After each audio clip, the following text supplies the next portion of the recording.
দর্শক, আজকে লাখো মানুষের উপস্থিতিতে নামাজে জানাজা শেষে বিদ্রোহী কবি কাজী নজরুল ইসলামের পাশেই সমাহিত করা হয়েছে শরীফ ওসমান হাদিকে। রাজধানীতে একেবারে প্রকাশ্য দিবালোকে তাকে গুলি করে পালিয়ে যায় আততায়ীরা, যারা এখনও ধরাছোঁয়ার বাইরে। তার মৃত্যুতে বাংলাদেশের রাজনীতিতে ঠিক কোন দিকে মোড় নিচ্ছে কিংবা আসছে নির্বাচনের আগে ঠিক কতটা সংকট পাড়ি দিতে হবে এই ভূখণ্ডের মানুষকে, তা আমরা বুঝতে চাই। কথা বলতে স্টুডিওতে আছেন সাবেক সচিব এবং এনবিআরের সাবেক চেয়ারম্যান বদিউর রহমান। জনাব বদিউর রহমান, আপনাকে স্বাগত এবং অসংখ্য ধন্যবাদ স্যার যে আমাদের আমন্ত্রণে সাড়া দিয়ে স্টুডিওতে আসলেন। আপনার শরীর এখন কেমন? I am better then before always. আল্লাহর নিয়ামত ভুগিল। স্যার, আজকে আমরা দেখলাম শরীফ ওসমান হাদির জানাজায় লাখো মানুষ এসেছে এবং আমার স্মরণকালে মানে আমার জীবদ্দশায় আমি কখনো কারো জানাজায় এত মানুষ দেখিনি এবং সেখানে সব রাজনৈতিক দলের প্রতিনিধিরা ছিলেন, প্রধান উপদেষ্টা, আর্মি চিফ ছিলেন। তার মৃত্যুর পর আততায়ীদের ধরা এখনো পর্যন্ত সম্ভব হয়নি। বিভিন্ন সংবাদ মাধ্যম সংবাদ প্রচার করছে যে সে আততায়ীরা ভারতে পালিয়ে গিয়েছেন। রাষ্ট্রের দায়িত্ব তো নাগরিকদের নিরাপত্তা দেওয়া। আপনি বিভিন্ন রেজিমে বিভিন্ন সরকারের সাথে দায়িত্ব পালন করেছেন। আপনার কি মনে হয় যে সেই নিরাপত্তাটা দিতে এই সরকার সম্পূর্ণরূপে ব্যর্থ? এক, এবং দ্বিতীয়ত হচ্ছে একজন নাগরিক হিসাবে আপনি এখন নিরাপত্তাহীনতায় ভোগেন কিনা? রাষ্ট্র নিরাপত্তা দিতে ব্যর্থ হয়েছে, এটা তো আমি আরও আগেও কয়েকবার বলেছি।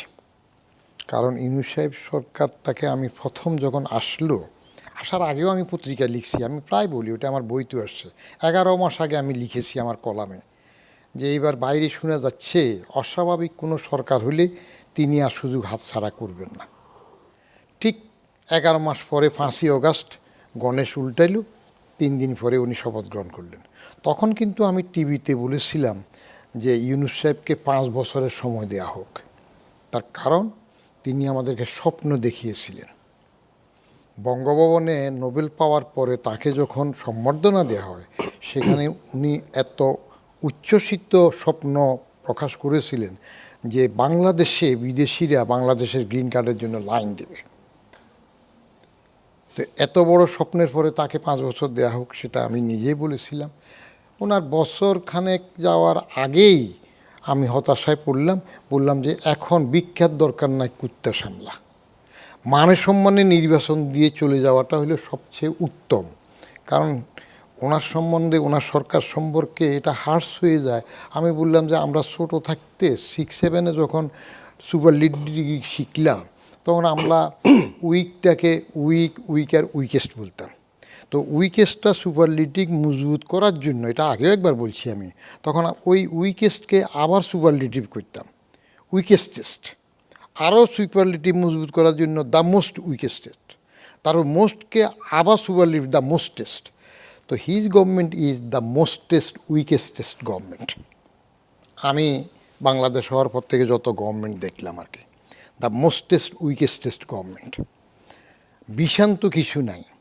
মিশন যেগুলো করলো সংস্কার বলতে বলতে সময় কাটানো, টাইম কিলিং, সবগুলো হইল বেশিরভাগই তো অপদার্থ, বাইরের থেকে হায়ার করে। তার সাথে বরং একটা দেশকে কন্ট্রাক্টরি দেশ চালাই দিলে ওনার এটার থেকে হয়তো আরও ভালো চলতো।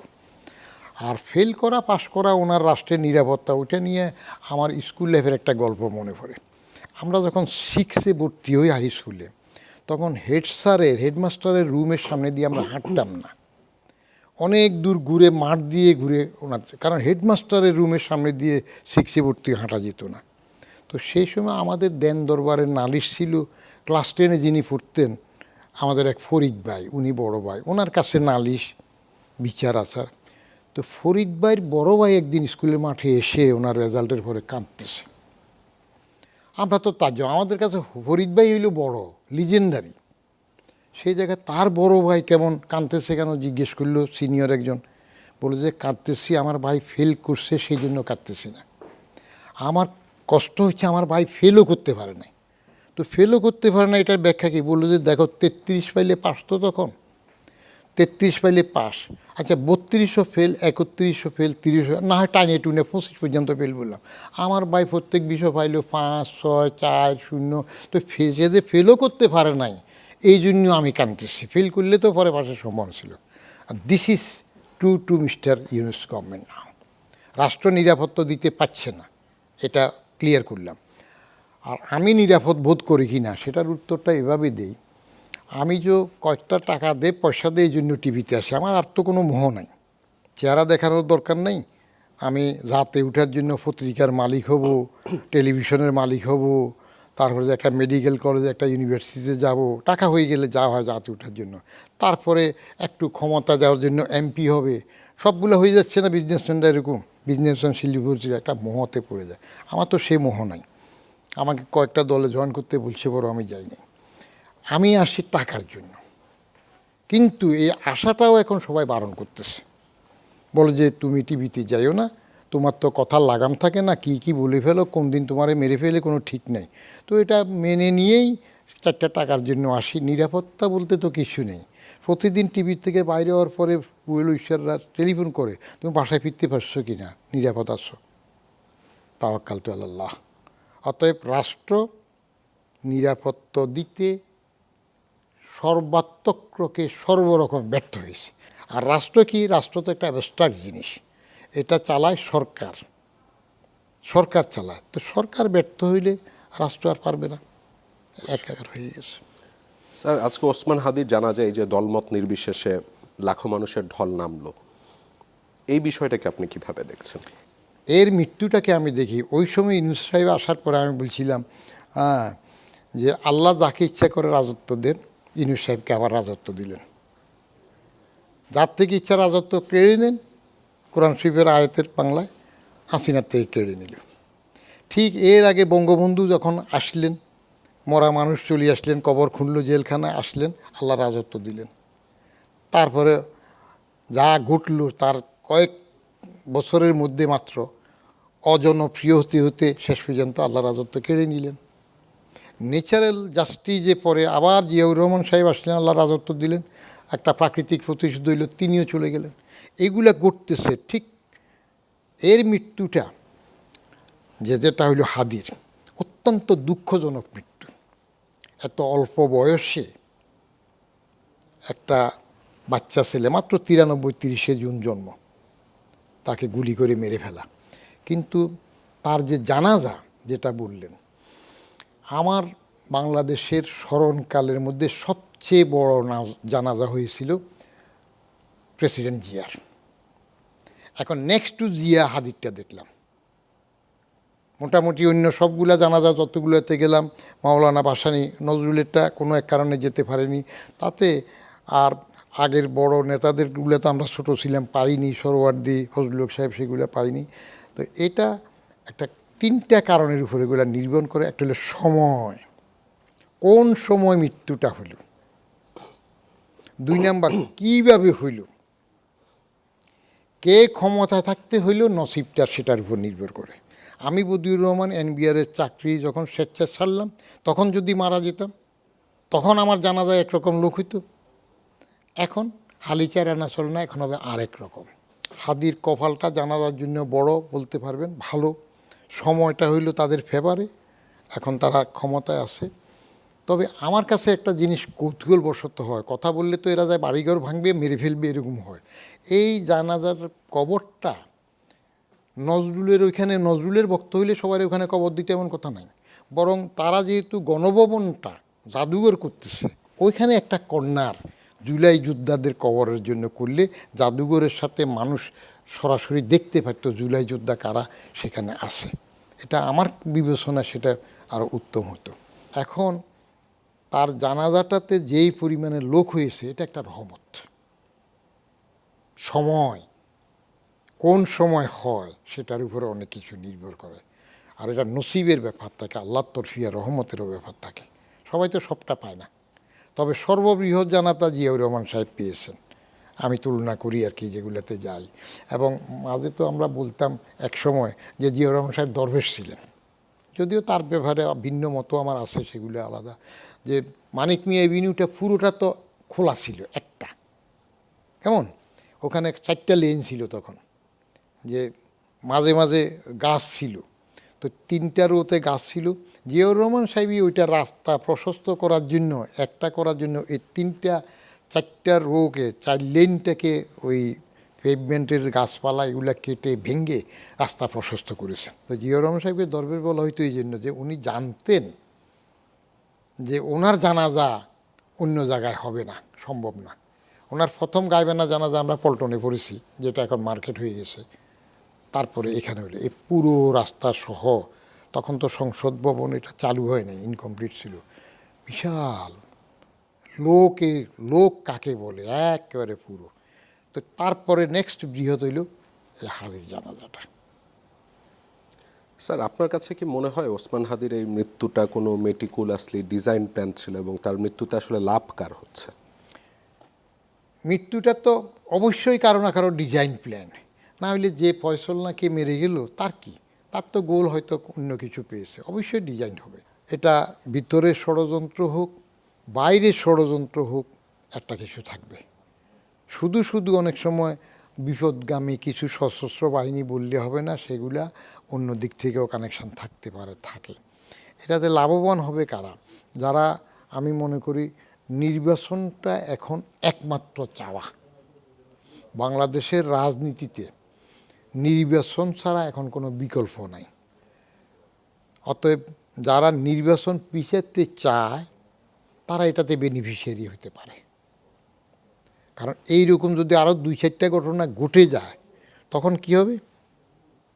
তখন কিন্তু অ্যাক্ট অফ গড হয়ে যাবে, বলবে যে এটা উপায় নাই তো হচ্ছে। তখন একটা প্রাকৃতিক দুর্যোগ বা দেশের এই অবস্থা, নির্বাচন হতে পারে না, একটা ঝামেলা হয়ে যেতে পারে।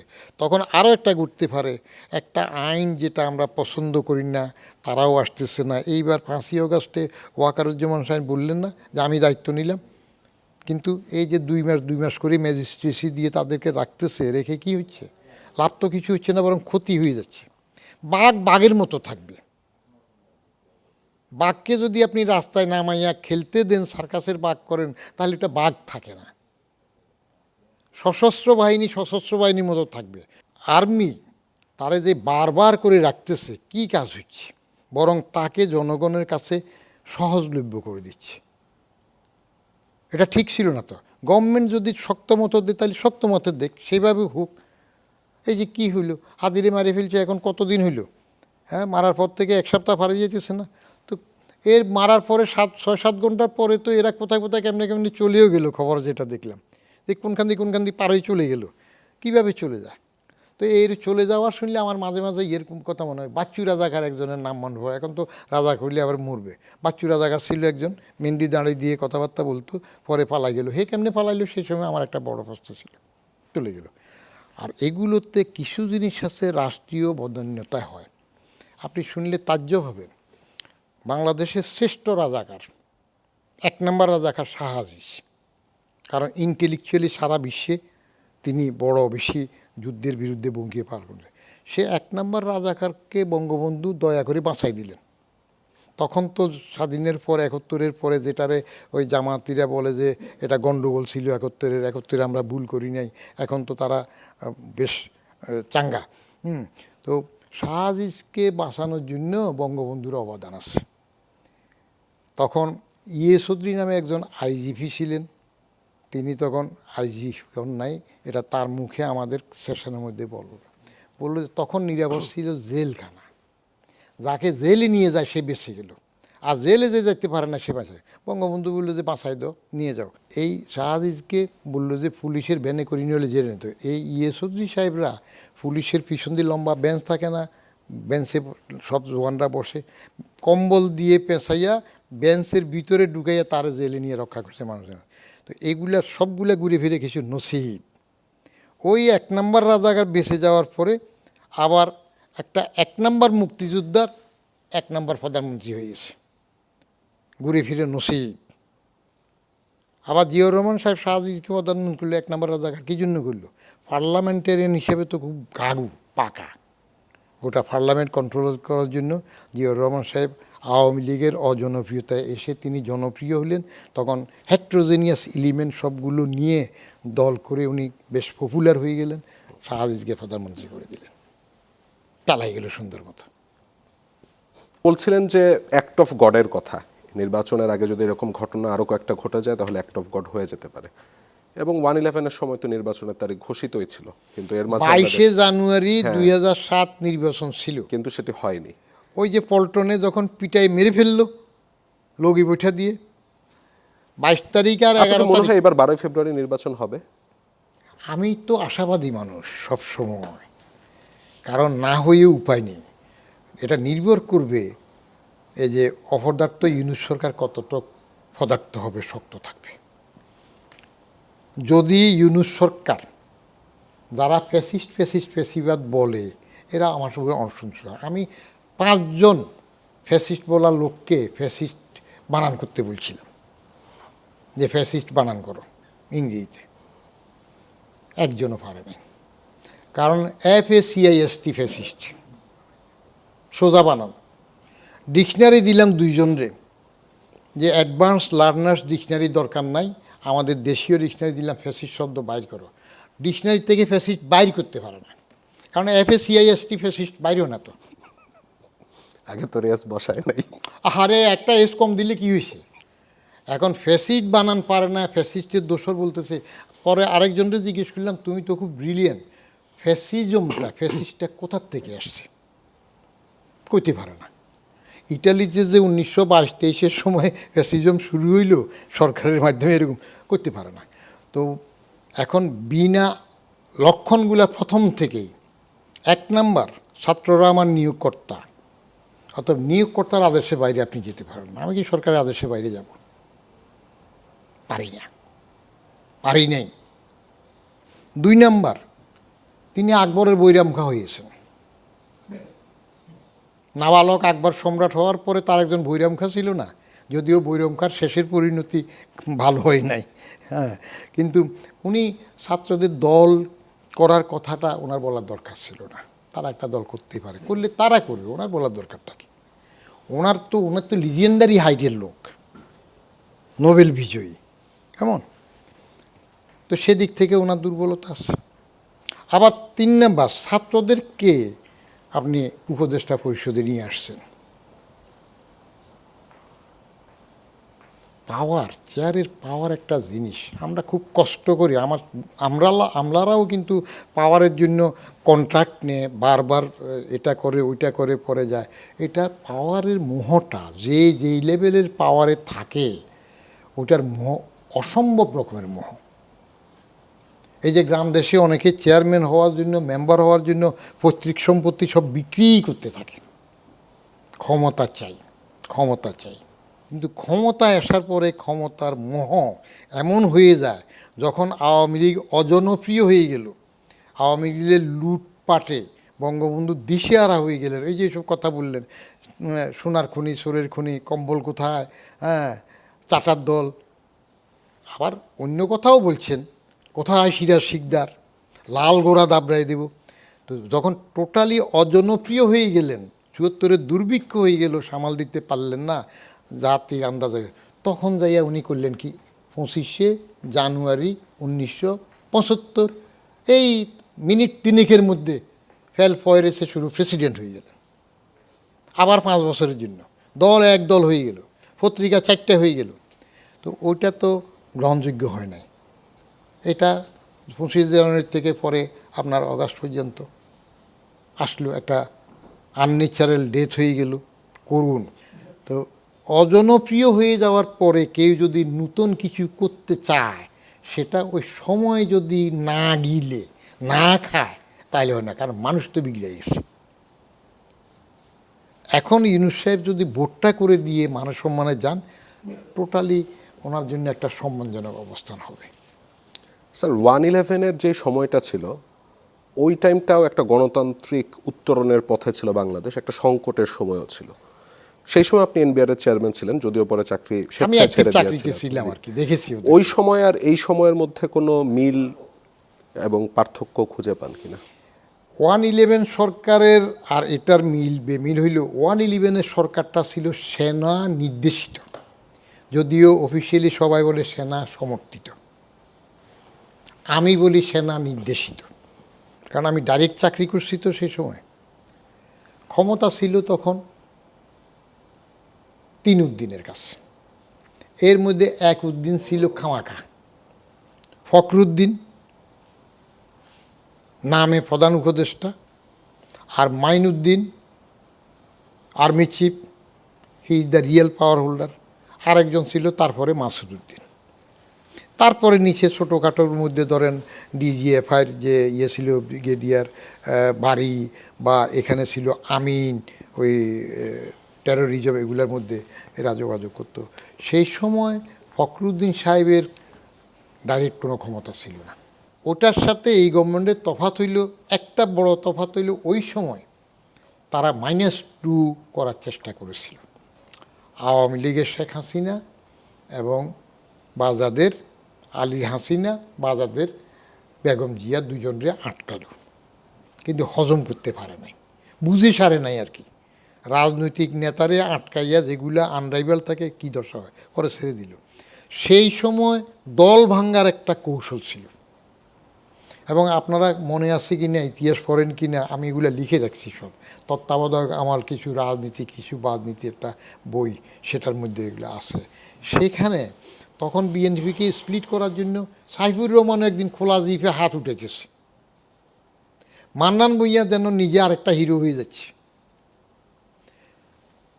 এটিএম শামসুল হুদা প্রধান নির্বাচন কমিশনার চিঠি বেগম খালেদা জিয়ার ওই মূল অংশকে না দিয়া আরেক অংশরে চিঠি দিল ভোটের দল হিসাবে। সে সময় এটা ভাঙ্গার একটা প্রসেসে সবাই কিছু একটা হতে চেয়েছিল বেগম জিয়াকে মাইনাস করে। এইবার সেটা হয়নি। এবার ওই যে ইরানের খোমেনি যেভাবে ইরানটা দখলে রাখছিল, এবার তারেক সাহেবও ওইখানে ভার্চুয়ালি রাজনীতি করে বিএনপির মধ্যে ভাঙ্গনটা আসে। এটা সবচেয়ে বড় রিমার্কগুলো জিনিস। আর কাজের দিক থেকে ওই সময় সরকারটা তুলনামূলকভাবে এখনকার ইউনূস সরকারের চাইতে অনেক বেশি, এই দুইটার তুলনায় অনেক বেশি দক্ষ ছিল। তারা কিছু কাজ করতে পেরেছে, যেটাই করছে 2 বছর 2.5 বছর। কিন্তু এই সরকার তো কিছু করতে পারতেছে না। এরা খালি সংস্কার ডাকতেছে, বিদেশ থেকে কিছু হায়ার করার লোক আনছে, আইনা এটার এই কাজ শেষ হয়ে গেছে, আলী রিয়াজের এখানে কাজ শেষ হয়েছে, তারা আবার কি স্পেশাল অ্যাসিস্ট্যান্ট না কি বানাই দিতেছে, এগুলো কিছু জানাশোনা। আবার এগুলোর বেশিরভাগই হইল এখানে আরেকটা পট পরিবর্তন হয়ে গেলে, আরেকটা জামাই হইলে সবগুলা ফুস করে চলে যাবে ফুরুত, কারণ সবগুলোর বিদেশে বেশিরভাগের বিদেশে ফাঁসর আছে। আর বাকি যে কয়টা এখানে পড়ে থাকবে, এগুলো তো নিজের নাম নিজে বুঝে কিনা, ধমক দিলে ভুলে যায় কিনা, এরকম অবস্থার প্রচেষ্টা। আপনি করবেনটা কি? স্যার, এবার একটা অন্য প্রসঙ্গে চলে আসতে যাচ্ছিলাম। ওসমান হাদির মৃত্যুর খবর পাবার পর আমরা দেখলাম যে শাহবাগে বিক্ষোভ হয়েছিল।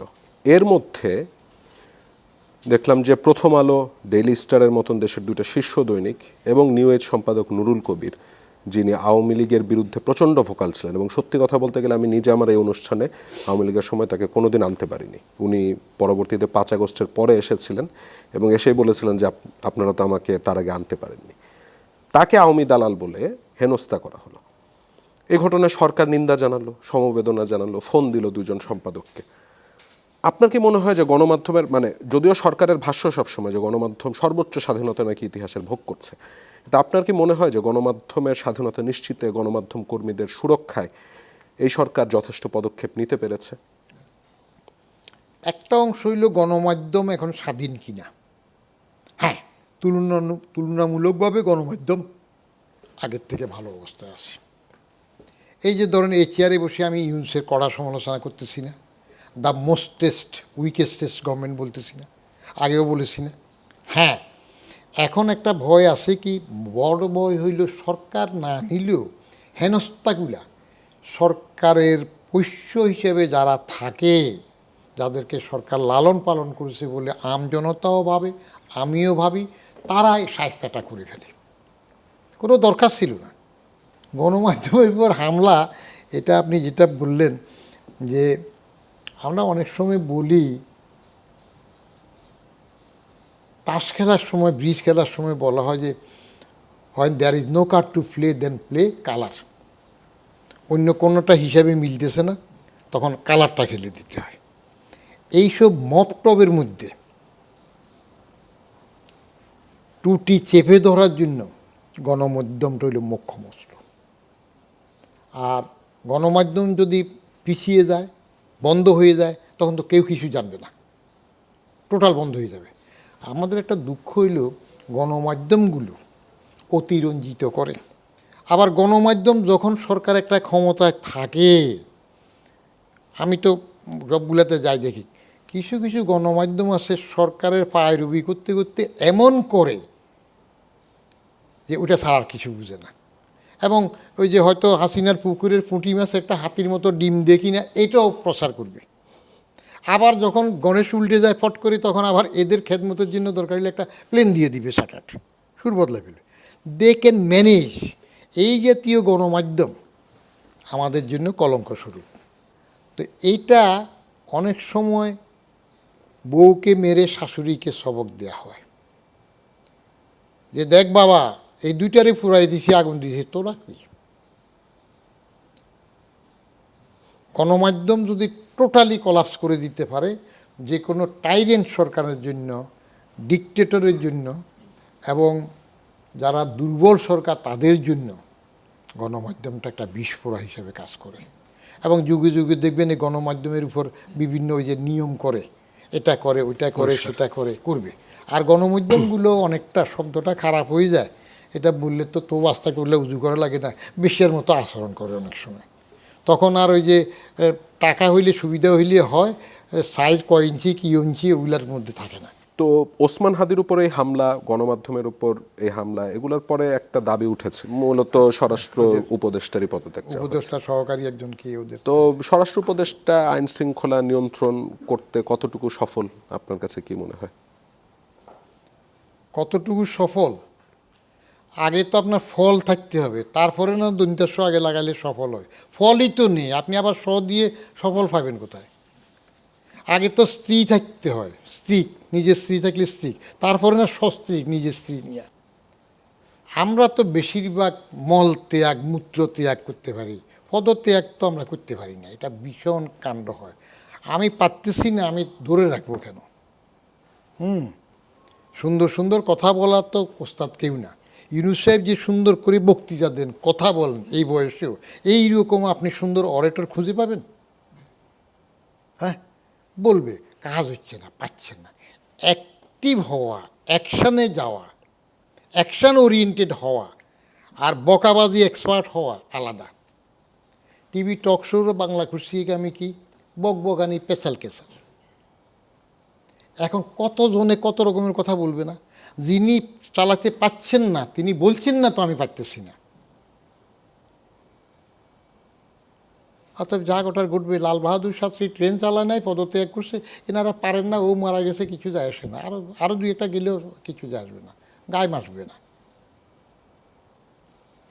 বাইলন যা হচ্ছে আপনি বলতেছেন শুধু গণমাধ্যম, ডেইলি স্টার, প্রথম আলো, কেন ছায়ানট কী করছে? উদিসি কী করছে? তাহলে কারা কাজ করতেছে, কোথার থেকে কী হচ্ছে? আপনার গোয়েন্দা, আপনার পুলিশ বলে যে সব আওয়ামী দোসর। সব আওয়ামী দোসর হইলে আপনি কি করতেছেন? আওয়ামী দোসরগুলারে দিয়ে দেন, তাহলে আবার আওয়ামী লীগরে ডাকেন যে তোমার দোসররা তো সব চালাচ্ছে, তোমরা সেই ক্ষমতা নাও, ভালো চালাও। স্যার, তারেক রহমান অবশেষে দেশে ফিরছেন, 25 ডিসেম্বর তারিখ ঘোষণা করা হয়েছে। তার এই 18 বছর, তো হ্যাঁ, তার এই 17-18 বছর পরে বাংলাদেশে আগমন, যে এটা কতটা তাৎপর্যপূর্ণ বলে মনে করেন? এটা একটা সুখবর যে আমি আগেও বলতাম তারেক রহমান খুমিনি হতে চেয়েছেন, একেবারে গুছিয়ে সবটা সেরে আগে আসে নাই, কারণ তার নিরাপত্তার ব্যাপার আছে। অতএব উনি আসতেছেন, এটা সুসংবাদ, ওটা অবশ্যই সুসংবাদ। বাংলাদেশের পলিটিক্স কি একটু স্টেবল হবে এরপরে? পলিটিক্সটা ইলেকশন যদি হয়, আমি এর জন্য বলি, কারণ বিভিন্ন সিচুয়েশন থাকে, তো এই দেশের তো বিশ্বাস নাই কখন কী হয়ে যায়। ইলেকশন হয়ে গেলে একটা স্টেবিলিটি চলে আসবে, আশা করি আসবে। তার কারণ আপনার এখন তো গ্রামে গঞ্জে কোথাও প্রতিনিধি নাই, এখন তো হইলো সব অন্য লোক। এই যে ঢাকা উত্তর সিটি কর্পোরেশনে কোথার থেকে কী এক প্রশাসক আসছে, এজাজ নাকি, আমি আরও আগে একবার বলছিলাম যে প্রশাসক হইল এজাজ ঠিক থাকে না, তার মেজাজ। ওই যাই আমরা যেখানে থাকি ওইখানে নিরাপত্তার জন্য গেট লাগাইছিল, হে বুলডোজার দিয়ে ভাঙ্গিয়া গেট লুয়ে গেছে, আবার নিয়ে যাওয়ার পরে গেট এটা ফেরতও দেয় না, কয় নিলামে বিক্রি করে ফেলছি। হু আর ইউ? জনপ্রতিনিধি যদি হতো তাহলে গেট ভাঙ্গার আগে চিঠি দিত, বলতো, তার ভোটের দরকার হয়তো যে তোমার এই গেটে মানুষের চলাচল অসুবিধা। আলটিমেটলি সে পরে পারমিশন দিল যে রাত 12টার পরে বন্ধ হবে, তাহলে আগের গেট লই গেলা আমার 4-5 লাখ টাকার লোকজনের গেট ভেঙে লই গেলা, আবার নিলামে বিক্রি করিলে। তো নিলামে বিক্রি করা গেট নিয়ে যাওয়া, এটা কয় যে কেন লাগাইলো, তো কেন লাগাইলে জনগণ তার তুমি নিরাপত্তা দিতে পারো না, ম্যানুয়ালের ঢাকনা চুরি করে লই গেছে, এটা ঠিক করতে পারো না, এটা ঠিক করতে পারো না, আর আরেকজনের গেট ভেঙে নিয়ে যাও। এই জন্য জনপ্রতিনিধি হইলে এই বিষয়গুলো পরিষ্কার। সব জায়গায় একটা কন্ট্রোল। স্যার, বাংলাদেশের রাজনীতিতে ভারতের প্রভাব নিয়ে অনেক আলোচনা সমালোচনা রয়েছে এবং মানে বাংলাদেশের মানুষের মধ্যে যে একটা প্রচণ্ড রকমের ভারত বিদ্বেষ এখন আমরা দেখি, আপনার কি মনে হয় এইটা একদিনে তৈরি হয়েছে নাকি অনেক দিন ধরেই ছিল, এর আগে উদ্গীরণ করা সম্ভব হয়নি এবং এখনই আসলে সেটা বের হয়ে আসছে? এবং আমি সম্প্রতি দেখলাম যে বাংলাদেশের রাজনীতি নিয়ে সেখানে একটি বৈঠকও হয়েছে, একটি তারা রিপোর্টও দিয়েছে এবং তারা বলছে যে বাংলাদেশের রাজনৈতিক অবস্থা এবং নিরাপত্তা এখন তাদের জন্য সবচাইতে বড় স্ট্র্যাটেজিক চ্যালেঞ্জ, এবং সেটা ভারতের পররাষ্ট্র মন্ত্রণালয় বিষয়ক সংসদীয় কমিটি সেই রিপোর্টটা দিয়েছে। ভারত বিরোধিতা আগেও ছিল, প্রকাশ করতে পারে নাই, এখন সুযোগ হইল প্রকাশ করতেছে। This is not fully true. আচ্ছা, কারণ এখনও ভারতকে অপছন্দ করে না এমন লোকও আছে। কারণ পলিটিক্যাল স্ট্র্যাটেজিতে বৃহৎ প্রতিবেশী, বড় মাস্তান, বড় ক্ষমতাধর ব্যক্তি হইলে তারাই অনেক সময় সমঝে চলতে হয়, দাদাগিরি থাকে। ভারত সেটা করে। তো যারা ভারত প্রেমী, যে শেখ হাসিনাকে ভারত ফেরত দিতে চায়, কেন দেবে? ভারত কি এত অকৃতজ্ঞ? What Sheikh Hasina did for India, তো সেটার একটা কৃতজ্ঞতাবোধ থাকবে না? আবার ওরে যতদিন এরকম রেখে দিতে পারবে ততদিন পর্যন্ত একটা তুরুফে তার সাথে থাকলো না। একটা দুইটা ব্যক্তিগত প্রশ্ন করে আলোচনাটা যে শেষ কোনো করতে ব্যক্তিগত, যাচ্ছি। আমার স্ত্রী কয়টা তাও জিজ্ঞেস করতে পারে, তাতে অসুবিধা নেই। আপনার স্যার দেশের বাইরে চলে যাওয়ার অনেক সুযোগ ছিল, আপনি গেলেন না কেন? এবং এখন কি মাঝে মধ্যে মনে হয় যে চলে গেলে ভালো হতো?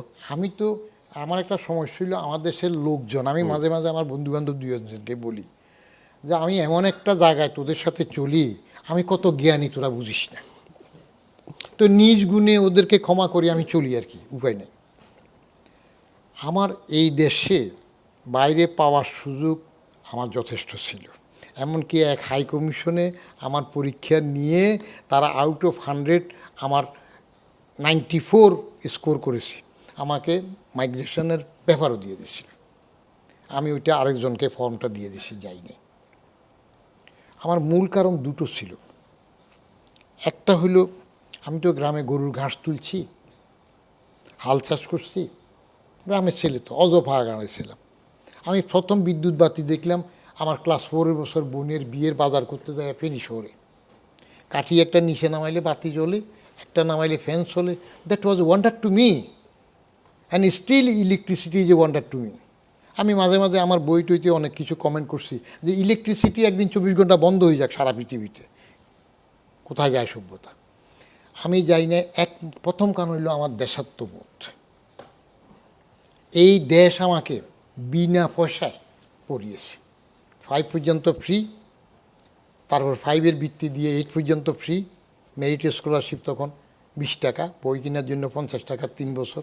8-এর ভিত্তি দিয়ে মেরিট স্কলারশিপ 32 টাকা, বই কেনার জন্য 80 টাকা। আবার এসএসসি রেজাল্ট দিয়ে এই ওগালা পার করলাম। এসএমওলে ফার্স্ট ইয়ারে ভর্তি হয়ে 3 টাকা করে 12 মাসে সিট রেন্ট দিয়েছিলাম। একদিন দেখি যে একটা চিঠি চলে আসলো, কিছু স্কলারকে ফ্রি সিট দিয়ে আমার এই 36 টাকাও আমাকে ফেরত দিয়ে দিছে। আমি তো আনগ্রেটফুল হইতে পারি না। যত চোর, হারমাত, বদমাস, লুটেরা যত কিছুই বলেন, দিস ইজ মাই কান্ট্রি, এর চাইতে ভালো লিভিংয়ের দেশ আর নাই, আমি আশাবাদী। আর উন্নত কম হয় নাই তো। আগে যেখানে আমরা গ্রামে চলার সময় বুড়ারা আগে দিয়ে আমাদের আগে ফাড়াই দিত, ন্যাংটা হয়ে আমরা সাঁতার কাটি চলে যেতাম, বুড়ারা পানি নামতো আস্তে আস্তে, তবন মাথায় উঠাইতো, আবার পানি নামতো আস্তে আস্তে নামতো। এখন তো বাড়ির দরজা যায়। তাহলে এই আমার দেশ, আমি দেশ ছেড়ে যাব না। এখনও তার মানে স্যার মনে হচ্ছে না যে ভুল করেছেন? হ্যাঁ, এখনও তার মানে মনে হচ্ছে না যে ভুল করেছেন? না, প্রশ্নই উঠে না।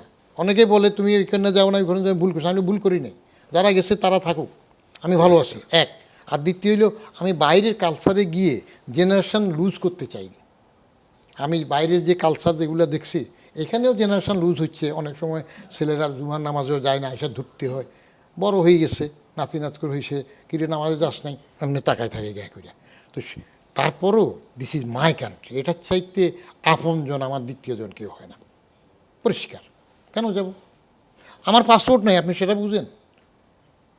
বহু আগের থেকে আমার পাসপোর্ট নেই।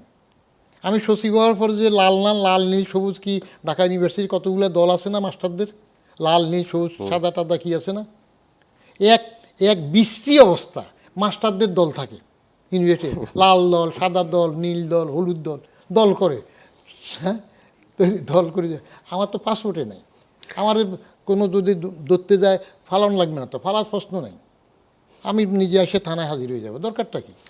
স্যার ওই বলছিলেন যে ছেলে মেয়েদেরকে এখন মানে মানে ছেলেদেরকে ধাক্কা দিয়ে অনেক সময় জুমার নামাজ পড়াতে পাঠানো যায় না। তো আমার এই অনুষ্ঠানে উঠার আগে আপনি মাগরিবের নামাজটা পড়ে তারপরে উঠেছিলেন, এবং আমি আপনাকে সবসময় দেখেছি যে আপনি নামাজ পড়েন। ধর্মীয় বিশ্বাসটা আসলে আপনার কাছে কি? আমি প্র্যাকটিসিং মুসলিম, ঘোড়া মুসলিম না। আমি ওয়ালকাদ্রে খাই রিহি ওয়াসার রিহি মিনাল্লাহ তাআলা। ইমানে মুফাসসলের মধ্যে 7টা বেসিক বিলিফ আছে না, আমান্তু বিল্লাহি ওয়া মালাইকাতি ওয়া কুতুবিহি ওয়া রাসূলিহি ওয়াল ইয়াউমিল আখিরে ওয়াল কাদরে খাইরিহি ওয়া শাররিহি ওয়াল বাসি বাদাল মাউত। 7টার মধ্যে 6 নাম্বারটা সবচেয়ে বড়। কেমন? ওয়াল কাদরে, কদর কপাল ভাগ্য, খাইরি ভালো, কপালের ভালো, ওয়া শাররিহি এবং মন্দ মিনাল্লাহি তাআলা আল্লাহর তরফ থেকে আসে। এটা আমি বিশ্বাস করি, কিন্তু সাথে বলি আল্লাহ আমার বাসার ছাদে চিনি দিয়ে যাবে না বস্তায় বস্তায়, আমাকে খাটতে হবে, কারণ আল্লাহ ওটা বলে দিয়েছে। পাওয়ার আল্লাহ ডিভাইড করে দিয়েছে।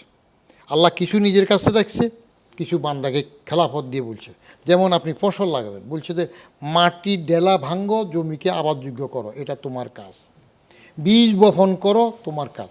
বপন করার পর এটা কেমনে চারা গজাবে, বড় হবে, that is not your look out, এটা আমি করব। ওটার মধ্যে থেকে কিভাবে শ্বাস আসবে, চারা ফল ধরবে, সেটা আমি করব। কিন্তু তুমি এবার ধান কাটো, চাল করো, খাও, খাইয়া এই গিলা পর্যন্ত তোমার কাজ। ভিতরে গেলে এখানে কি হইতেছে, ইউ ক্যান ডু দ্যাট। আল্লাহ 4 রকমের মানুষ পয়দা করে তার কলা কৌশল দেখাই দিছে। একটা, পুরুষ নাই মহিলা নাই, সৃষ্টি করে দেখাইছে আদম, সে মাটির থেকে। আরেকটা, মহিলা নাই, শুধু পুরুষ থেকে, হাওয়া, আদমের হাত দিয়েছে সে। আরেকটা, পুরুষ নাই, শুধু মহিলার থেকে, মরিয়ম থেকে ঈসা। তারপরে জেনারেলটা করে দিছে, চলবে পুরুষ মহিলা পুরুষ মহিলা। তো শেষ সৃষ্টি, আপনি আল্লাহ বলেন, খোদা বলেন, ঈশ্বর বলেন, ভগবান বলেন, স্রষ্টা বলেন, যেই নামে বলেন, একটা ঈশ্বর থাকবে। তার সাথে আপনাকে যে শক্তি দিয়েছে, বুদ্ধি জ্ঞান দিয়েছে করার, সেটা করতে হবে। আল্লাহ সব করবে না। আল্লাহ আপনারা শিখিয়ে দিয়েছে, আগুনে হাত দিলে হাত পুড়বে, বাঘের কাছে গেলে খামচি দিয়ে ধরবে। আপনি যদি বলেন যে আল্লাহ বাঁচাইব না, আল্লাহ এই সব কাজ করার জন্য দায়িত্ব নিয়ে নেয়।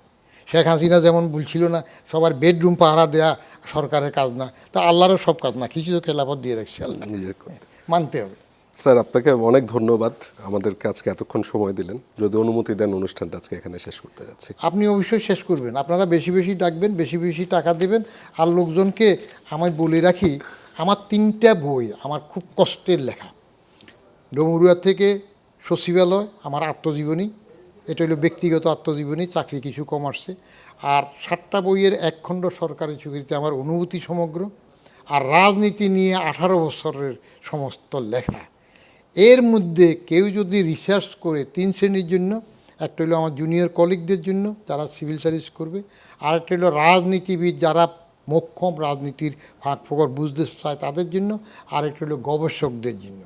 তারা পড়ে যদি বলে যে এই বিষয় লেখেন নাই, তখন আমি সেটাও লিখবো আবার। স্যার আজকে তাহলে অনুষ্ঠানটা থ্যাংক ইউ ভেরি মাচ।